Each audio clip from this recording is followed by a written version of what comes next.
Hey. Welcome to the first edition, kind of first edition of Tad Locks. So the reason I say kind of is because last week we couldn't record. It was just scheduling conflicts, things like that. But we were able to get out our locks for the week still, okay? Last week we went 3-2. We put out 5 college plays with 3-2. It's very unfortunate because we had a bad beat in the San Diego State, Oregon State game. We're at 4 seconds away from hitting that one. So we're 4 seconds away from being 4-1 and really getting off to a really hot start. But it's all good. That's betting sometimes. You take the tough L's, but you also will eventually get a big win down the road. So you got to take everything with a grain of salt. But needless to say, you're still off to a winning record, 3-2, which means if you're playing with Tad Locks, you're winning money, which is the ultimate goal whenever we're gambling. Obviously, you want to gamble to have a little bit of extra sweat, a little extra juice, and maybe a game you weren't kind of anticipating on watching or enjoying anyway. But you might as well make some extra coin on the side. And the only way to do that is to listen to Tad Locks. Okay? Which, by the way, last year, 72, 62, and 1. This year, already off to a winning record. All right? So let's get right into it. This week is obviously opening weekend for the NFL, which means we're going to have NFL and college football plays. Now, I was thinking about dabbling in, there's the FIBA World Basketball Championships. There's also the U.S. Open in tennis. I was almost about to play some of those, but none of those were screaming out to me because, again, we're here to make money. Okay? So we're going to stick with football for this week. Down the road, we'll maybe do some baseball playoff stuff, maybe some golf stuff. We got Ryder Cup in a couple weeks. But either way, so now we got 10 plays, and we're going with football, okay? First, Friday night, we got the Kansas Jayhawks against Illinois, okay? So if you listen to the Tad Belligerent, which is our mothership, Tad Belligerent College Football Preview, we talked about the Big 12. We talked about Kansas being a quote-unquote dark horse in the Big 12. We don't believe Kansas will win the Big 12, but we kind of like them as a dark horse, mostly because they have one of the better offenses in the Big 12, led by Jaden Daniels. Now, Jaden Daniels is a little questionable to play this week with some back spasms. But I do, even if he doesn't play, I still like the move we're going to play in a second. All right, both defenses, Kansas and Illinois, are bad. It's just the bottom line. It's part of the reason why Kansas is not ranked. So Illinois, who had a strong defense last year, graduated a ton of players. A ton of players went to the league. They're kind of a shell of their former selves. But the line is set at 58. Okay, the total line. We're going to go over the 58 because we do believe both offenses are pretty legit.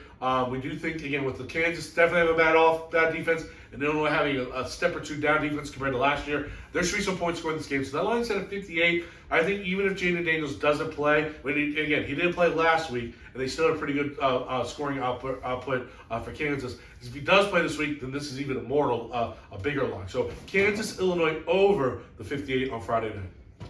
All right, next, kind of staying in the Big 12, we have Oklahoma versus SMU. Okay. That over-under set at 68.5. We're also taking the over on that. Here's the name you need to know. Preston Stone, transfer quarterback from SMU. If anybody's an SMU fan, will tell you this is a guy that's been highly anticipated. He finally won the job. He's ready to rock and roll. SMU was one of the top 5 offenses in the league in the country last year, not just the conference, in the country. They're one of the favorites to win their conference in the American Conference. And they're going against Oklahoma, who just hung 70 points on Arkansas State last week. Now, SMU doesn't really have a great defense, so we expect Oklahoma to put up a very big number. We know SMU is a prolific offense, even against a decent Oklahoma defense, decent at best. They should put up some points as well. That 68.5 is way too low. This has all the makings of a 48 to 35 type of game, which is a ton of points, and you're well over the 68.5 at that point, okay? So we love SMU, especially with transfer Preston Stone leading the way, okay? Next, one of the marquee games of the week, we got Alabama versus Texas, okay? Alabama is at home. They're laying 7.5 points. We're going to take Alabama in this one, okay? If you really watched the Texas game last week, they played against Rice. Rice had a ton of pressures all over the field, okay? They had 4 sacks and 18 quarterback hits in that game, and that's against Rice. Alabama's defense, even though they graduated Will Anderson, their defense is much better than last year, and they should get after Sam Ewers and the Texas Longhorns. The other thing is this game is in Bama. Quinn Ewers, right? Quinn Ewers, yeah. Did I say Sam Ewers? Mm-hmm. I don't know why I said Sam. There's no Sam. How could they play Rice that close? What was the score? Texas won kind of comfortably, okay, but eventually. But Rice's defense was causing havoc. It was closer than the score indicated? For sure. And again, Bama is going to get after Texas. They might steamroll Bama. Right. Well, I don't know about steamroll because Texas is still really good. Sure. They're really good. They got a couple first-round projected players, so they're going to be pretty good still. All right. Now, this game also was very tight last year. Okay, in fact, this was kind of, even though Bama won, but it was very close. It came down to a field goal. Part of the reason that game came down to a field goal was the weather at that game. It was in Texas. It was in Austin. It was very hot. It's not going to be nearly as hot. The Alabama players did not handle the heat very well. They'll handle the home environment much better.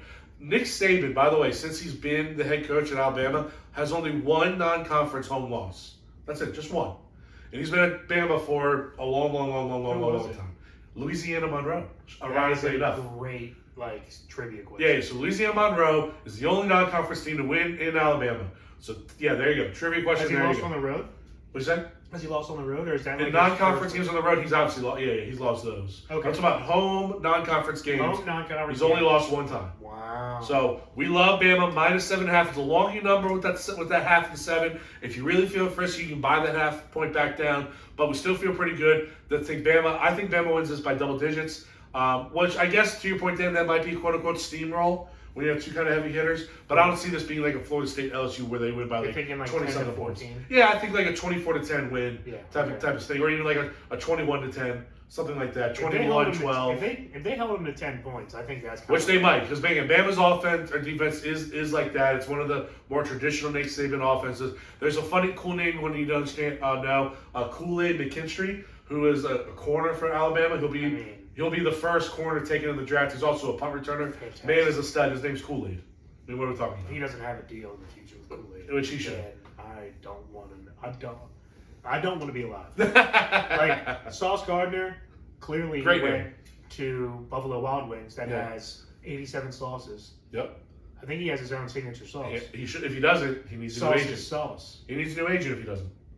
But hell yeah. But yeah, Kool-Aid McKinstry. No, you gotta like him. Kool-Aid McKinstry. That is a fucking fire name. It's a good name. It's a good name. All right, next we're gonna stay local. Maryland is hosting Charlotte in a Saturday night venture. Maryland is favored by 24.5. We're taking Maryland to cover that. Okay, even though it's a lot of points. Yeah, it's a lot of points. But Maryland in the last couple of years with under Talia and Loxley have been awesome in their non-conference games. They went down to Charlotte last year, won by 30 plus. Maryland's team's probably better this year than they were last year.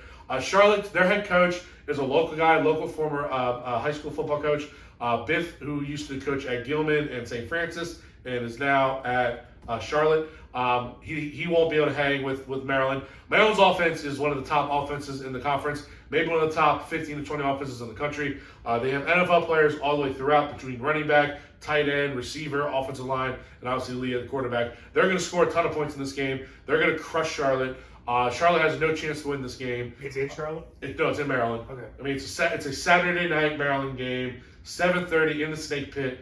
The crowd will be bumping. They just destroyed Towson last week. Towson and Charlotte are kind of probably comparable. Maybe Charlotte's a tick better, but not by much.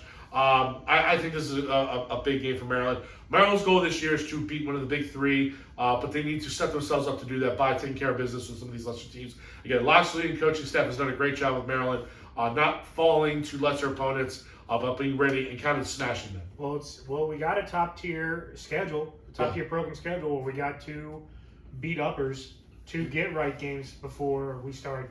Who's next week? Virginia. Yeah. Which Virginia's not good, but that's a big rivalry game. That's gonna be a tough out. We're always a tough out. But that's gonna be a Friday night game in Maryland. That's a tough out. And again, it's big for recruiting. You know, Virginia's obviously a place that Maryland wants to recruit well in.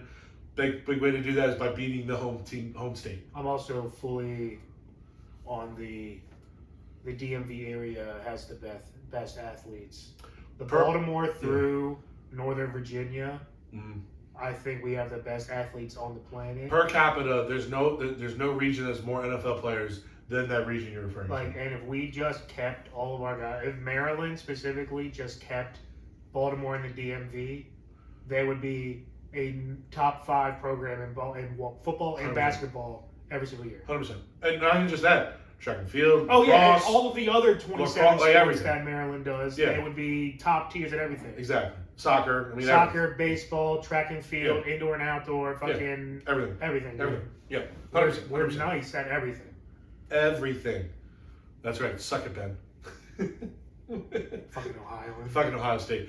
So that's funny. All right, next we're going to go out west. We're going to play USC until Vegas adjusts. Facts. Okay? Vegas sometimes has a tough time adjusting to outlandish, insane talent.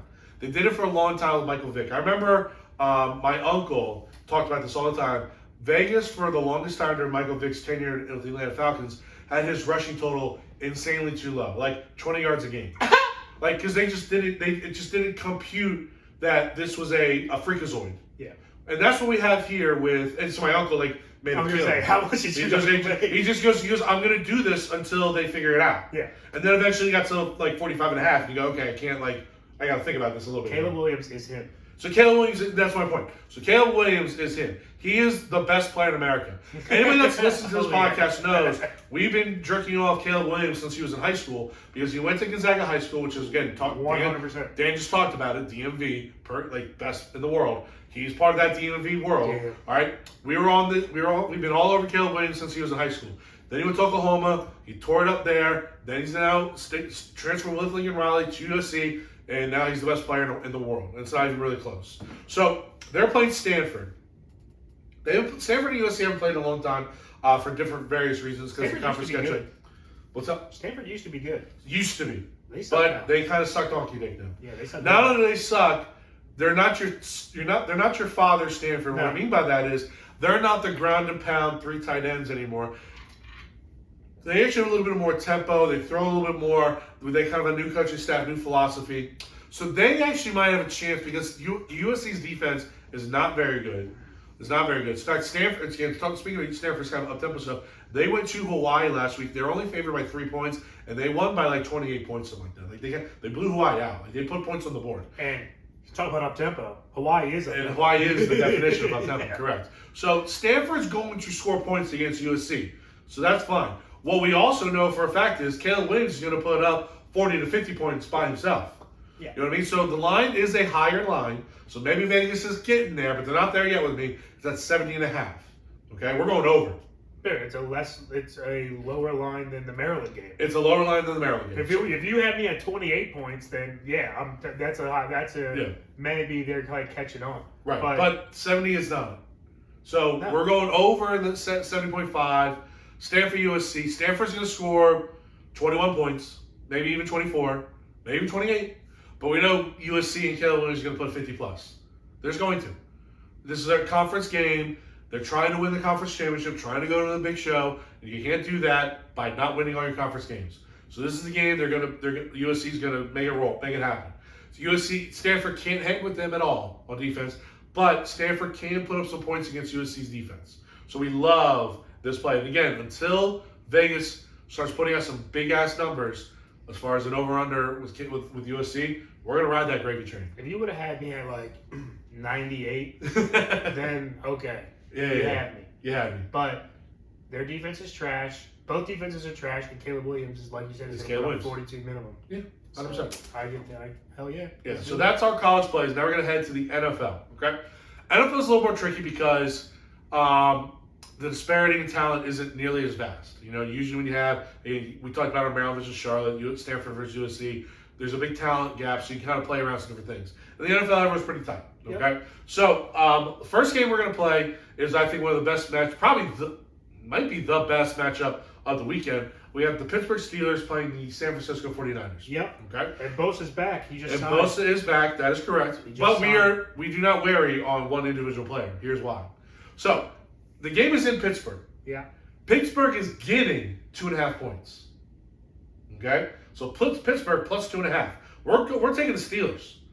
The Steelers at home. The Steelers are very good. Again, head back and listen to our AFC preview. Listen to us talk about the Steelers. We like the Steelers just like we like the whole division. We think the Steelers are going to be very good this year. They might have a very, very, very prolific offense, along with TJ Watt being healthy, ready to rock and roll.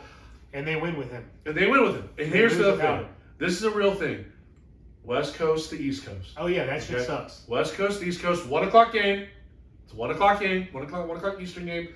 It's going to be early in the morning. It's first game. Brock Purdy had a limited offseason with his injuries. Not sure how he's going to be. Steelers, the 49ers might win the game, but they're not winning by more than 2.5 points. They're not winning by a touchdown. This is going to be a close game. Pittsburgh might even themselves win outright. I can see them driving down the field and kicking a last-second field goal to like win it by 2. Which is fine. Type shit. We love that. Yeah. Because that's still a win for us. That's what I'm saying. Yeah. Last year, San Francisco went to Chicago week 1 and lost. So we know week 1 might be a little bit of a tricky show, a tricky dot for them. But against Pittsburgh, I think Mike Tomlin has those boys rolling. I think he's got kind of like Mike Tomlin is a little more aggressive right now. I think he kind of feels like he has a team. I think he feels like he's got a squad. So he's like talking a lot in the media about like, you know, being aggressive, getting after it. And I think that team believes. I think that crowd is going to be on fire. And I think they're going to take it to San Francisco. We know that San Francisco might be a little bit more finesse team, where the Steelers are definitely more of a pounded team. Yeah. And we're going to see kind of how it goes. We're going to see how Nick Bosa, Bosa looks as well. Hasn't been in all camp. I'm sure he's been working on his own. Yeah. Maybe, but that's not the same. I mean, Nick Bosa is a freak. He's a freak. But it's not the same of going to practice and hitting another man. Like, he can do all the drills he wants, have all the private trainers he wants. It's but not the same. The Steelers also have a freak who's been in camp all the time. Correct. So it's like their freak is going to eat. He's going to. And I might even say that the Pittsburgh freak is a little better. Yeah, the Pittsburgh freak is the best freak in the league. He might be the best freak in the league. But by the way, to go alongside with Micah Fitzpatrick, you know, like you start to add up the pieces on that Pittsburgh defense. The two Bosas are like not too far behind in terms of freakness. They're not too far behind, but it's like them two, T.J. Watt, Myles Garrett. Those are the top 4. Those are the big freaks. Those are the top 4 freaks. For sure. All right. Also sticking local. Okay, we got one more local pick. Okay, Ravens and Texans. Okay, what'd you say? Here we go. There we go. Now, here's what we're doing. The over/under set at 44. We're gonna go over that. Yeah, I think we're gonna go over that. All right. All I've heard all offseason, and all I've heard for many years with Lamar Jackson is he just needs an offensive coordinator and just needs some weapons. Well, he's got those two things. Also, they go crazy opening day. Well, it's tough to.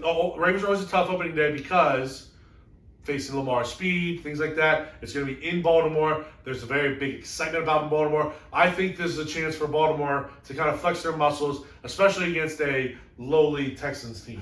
Rookie quarterback, rookie head coach. Which is going to be a problem. I think Harbaugh's undefeated going against rookie quarterback. I can see the Ravens, and this doesn't happen often, putting up 30-plus points in this game. And I still think Houston can still put up like 7 to 14 points. I actually think Houston's going to put up a decent amount of points. Here's why. The Ravens' defense is not very good. Okay? Well, I'm just saying. Their secondary, in a little bit of a shambles right now.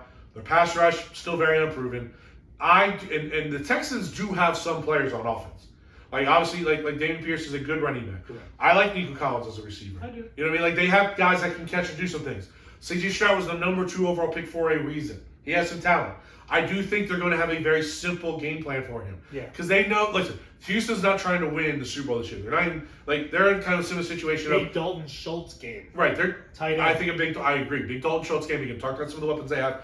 There's some, and then Metcalf is back from his illness. The Alabama receiver, JJ, who's a big speedster over the top guy. Right. So again, that's where I can see us getting beat. There's some things for the Texans to do. I also think this could be one of those games where you kind of like a backdoor over, like where the score is 28-13, and then or like 28-10. Yeah. Okay, and then Houston scores like a last second touchdown to make it 28-17, which the Ravens are very content with. Yeah. You know, but still that's an over. Yeah. You know what I mean? So that's something I can see happening very easily. But I expect the Ravens, even though they get 28-17, I think the Ravens kind of carry more of this over. I think the Ravens realize the opportunity they have to kind of set a narrative, set a precedent. Like, we got a new offense. We're going to be the fucking Tits McGee. Let's roll. We're a Super Bowl contender, just like some of the other teams that were mentioned earlier. And part of that is because we got this brand new offense. Yes. And also, Houston had like the worst rush defense in the league last year. So it's like our bread and butter is still going to work on it. We call it bad matchup. Yeah. We call it bad matchup. Okay. All right. So this next one is a fun one. The Miami Dolphins are in LA. Okay. Let's go Miami. The line on that one again is 51. The over/under is at 51. Over. Really? We're going big time over on this one. Part of the reason is going like 35 though, like 35. Oh, I think both teams could be in the 30s by the end of this game. Couple reasons. There's no Jalen Ramsey for this game for the Dolphins. He's out for a while, which means that the secondary for the Dolphins, while solid, we got Javon Holland and sorry, what did I say? Xavier Howard. No, not Xavier. It's Xavier Howard, yeah. So Holland and Howard are very solid secondary guys. I think the Chargers, they'll put up some points just because they have a good offense. Obviously, Herbert's one of the best quarterbacks in the league. But what I think that really makes this thing happen is the Dolphins. The Chargers have the worst home field advantage in the NFL. There's going to be a lot of Dolphins fans in that soccer stadium. What that means is the Dolphins are going to operate in a very clean and friendly offensive environment, which means they'll be able to communicate. They don't need a silent count. They can just kind of get after it. And I think the Dolphins are going to be bombs away against what we discussed in our NFL preview, a suspect Chargers defense. Obviously, they have 2 superstars, but the other 9 guys aren't great. Sus. Yeah, it's just sus at best. So I think the They're Dolphins. Kellen Moore for a reason. It's going to be bombs over Baghdad. Exactly. Shootouts all day. So I think between the new OC and the Chargers, and then just the wonderful offense that is the Dolphins, this could be, I think, a 38, 33, 35, 30 type of game, which is, again, way over. And they're playing the good LA team, so that's better for scoring. Better for scoring, for sure. All right, this next one, I thought Vegas made a misprint. Okay? The Green Bay Packers are in Chicago, and the Green Bay Packers are getting a point. How is that even possible? The Packers are, because they're overhyping, 1, Justin Fields, and 2, the home field advantage for the Bears. The Packers are the superior team. Well, this has been a mantra in Tad Locks going back to last year's. If you have the better team and you're getting the points, take it. Don't think about it. Don't question it. Don't dwell on it. Take it. Take the gift and run. The Green Bay Packers, on every aspect, are better. Okay? Let me ask you, Dan, who has the better coach? It's the Packers. Who is even the It's a new coach. Oh, yeah. And then you have LaFleur. What's up? LaFleur. LaFleur, better coach. Who has a better offensive line? Pretty sure the Packers. Packers do. Who has a better skill Jackie players? already back? Yes. Oh, He's God. playing. Yeah. That's Who has the crazy. better skill players? You got Running backs, Jones and Dillon. Way better. Way than better. Khalil And Herbert then Watson, Dobbs, and Reed versus DJ Moore and Mahoney. I think they're overall better. Yeah, the Packers are overall but better. I like DJ Moore as the best receiver. But overall Over they're better. Who has the better actual passer of the football? Love or Fields? Well, I've never seen Love throw. So you've seen Love throw. Kind of. The answer is Love, people, because Maybe. Fields can't throw. Hopefully. Fields can't throw. I expect Love. So basically what we just broken down is the only thing the Bears do better than the Packers is as their quarterback run and then be home. That's not worth giving 1 point. This is Vegas not being correct, which happens. Vegas isn't always right. They're wrong on the Bears. They're wrong on their over-under. They're wrong on Justin Fields. They're wrong about this matchup with the Packers. A lot of Plain people are and hyping simple. up the Bears. Say it again? A lot of people are hyping up the Bears. For no reason. Like They were the worst team in the NFL last year. One of The worst. One of the Good Morning Football guys had them as winning the NFC North. That's ridiculous. That's. I'm on TV. It's the off season. I need something to kind of entertain me and talk about. Here's what I'm going to say. That's crazy talk. It's not real life. The Bears stink. As a quasi-Bear fan, listen to me on this. Okay. So Packers +1. All right, and for our last pick, we're going to stay local again. All right, the Commanders. Yeah, we're gonna, You couldn't resist. I couldn't resist. The Commanders are hosting the Pac-12 Arizona Cardinals. Oh, I'm surprised. Or what they should be, the Pac-12. This should be your first play every week. Whoever plays the Arizona Cardinals should be your play. Well, especially because the line is only at -7.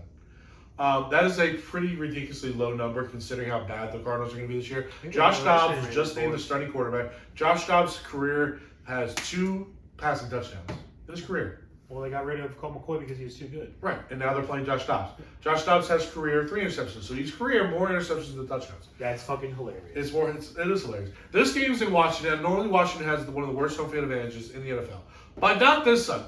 What a perfect game for Emmanuel Forbes to start with. Ball hawk. He's probably gonna get fucking 2 to 3. He's probably gonna get 2 picks this week. Oh, if he did, that'd be just all over the place. I'm calling it now. 2 picks. 2 for picks. Emmanuel Forbes. Well, I think it's On Josh Dobbs. on Josh. I love it. So Josh Dobbs named the starter. We know Josh Dobbs stinks. Terry McLaurin and Chase Young practiced today. They're gonna play on Sunday. This game is also the anti-fuck you Dan Snyder game. Yeah. It is a sold out crowd. 95% of the fans will be Commanders fans. It'll be the first time in 20 years, be a legit home field advantage for Washington. It's going to be a big party, big celebration, and they just happen to be playing the worst team in the NFL by a lot. And Washington's going to win this game by double digits. One, because they're not a bad team. They got an elite defense and an offense that has potential. Okay, we'll leave it at that, potential. And this is when you guys are all the healthiest. So correct. Your front seven is going to have to dominate. And it should. Yeah, it should. Your front four is literally all first top like 15. Yes, and two of those guys are like everyone's been a Pro Bowler. Yeah, two of them been All Pros, so like they're ready to rock and roll. Deron Payne might be like the third best inside D tackle in the game, and that's behind Aaron Donald and Chris Jones, who are both super freaks. And John Allen is right there. Depends who you ask. Some people think John Allen's better. That's crazy. So this is also a game that Ron Rivera knows he has to win. Ron Rivera is one of those coaches on the hot seat. You got a new owner. If another slow start, missed the playoffs, he's probably fired. His replacement is also sitting right there. Eric Bieniemy. Eric Bieniemy knows that this is his audition to be a head coach. Yeah. So he's going to pull out all the stops, and they're gonna smoke the Cardinals. I'm going to be at the game. I expect a 28-7 type of win. Yeah. That's kind of what I'm expecting. You know, and again, that's 7 being kind of some random touchdown that happens throughout the game because pitching shutouts are very hard. Kickoff return. Something like that, or like this. No way they score. It'd be hard to imagine them just kind of driving down the field. But Josh Dobbs? Well, Josh Dobbs, yeah. That'd be a problem if it happened. If he gets over your 30-yard line, we have serious. But potentially, for sure. In fact, here you want to hear a little nugget on how bad Washington is over the last forever? Washington or Jobs? Washington. Guess when the last time Washington pitched a shutout in an NFL game was? Okay, so the way you said that, now it makes me think like 1983. Okay, well, not that bad. All right. That'd be 40 years 1998. ago. 91. Fuck! 509 games. Damn. When I say it like that, which one's worse, 91 or 509 games? Which one hits more? 509. Yeah, I agree. Because 91 still seems like 20 years ago. Right, but if you say 509 games, now I'm not saying they're pitching a shutout for this week, but I am saying they're due. So we'll leave it at that. And the Cardinals fucking blow chunks. They blow chunks. So all right, let's recap. All right, so we have Kansas and Illinois over the 58 points. Lock it up. We have Oklahoma and SMU over the 68.5 points. Lock it up. We have Bama -7.5 at home against Texas, taking Bama. Lock it up. We had Maryland hosting Charlotte. Maryland's getting 24.5 points, or giving 24.5 points. Take Maryland. Lock it up. Stanford and USC, the over-under set at 70.5. We're taking the over on that. Lock it up. Going into Sunday, the NFL, the Steelers are hosting the 49ers. Steelers getting 2.5 points. Take the Steel Town. Lock it up. We have Ravens and the Texans line set crazily low at 44. We're taking the over. Lock it up. Dolphins and Chargers in LA. Line over-under set at 51. We're taking the over. Lock it up. Packers, for some reason, getting a point against the Bears, despite their superiority. Take the Packers. Go, Pack, go. Lock it up. And then the Commanders are hosting the lowly Arizona Cardinals. Commanders giving 7 points. Take the Commanders. Lock it up. Fuck the Cardinals. Fuck the Cardinals. All right, guys. So listen, like I said, last week we were 3-2. Last year, 72, 62-1. We're off to a good start. We were 8 seconds away from being 4-1. We have big money here. If you want to make money, roll with locks. This episode is brought to you by Tad Belligerent. Please listen to the Mother Station. Check out kind of our previews we got going on. We got lots of cool stuff coming up on both shows. It's all good stuff, good times. Hell yeah, baby. Let's make some money. That's right. You got anything else to add, buddy? No. All right. Hey, good luck and happy hunting. It's gambling time. That's right.